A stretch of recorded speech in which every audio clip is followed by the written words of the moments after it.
काली मरीच बड़ी तीत मैया मैं ना जानूं। काली मरीच बड़ी तीत मैया मैं ना जानूं। काली मरीच बड़ी तीत मैया मैं ना जानूं। काली मरीच बड़ी तीत मैया मैं ना जानूं। गरले बड़ा ही रस होई मैया मैं ना जानूं। गरले बड़ा ही रस होई मैया मैं ना जानूं। ई रसवा चढ़ई शीतला माई रम चौरिया हो।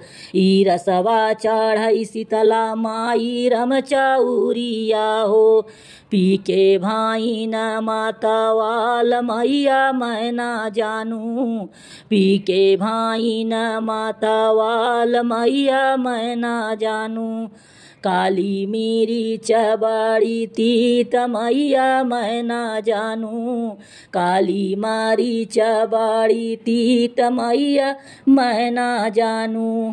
गरले बड़ा ही रस होई मैया मैं ना जानूं।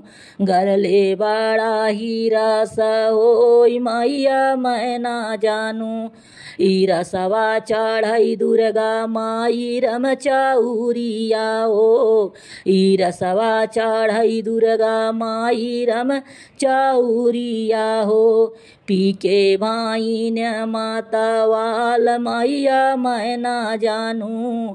पी के भाई न मातावाल मैया मैं ना जानूं। काली मरीच बड़ी तीत मैया मैं ना जानूं। काली मरीच बड़ी तीत मैया मैं ना जानूं।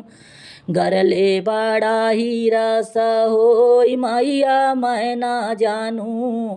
गरले बड़ा ही रस होई मैया मैं ना जानूं।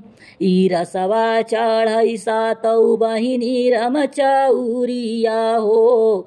ई रसवा चढ़ई सातौ बहिनी रम चौरिया हो। पी के भाई न मातावाल मैया मैं ना जानूं। पी के भाई न मातावाल मैया मैं ना जानूं।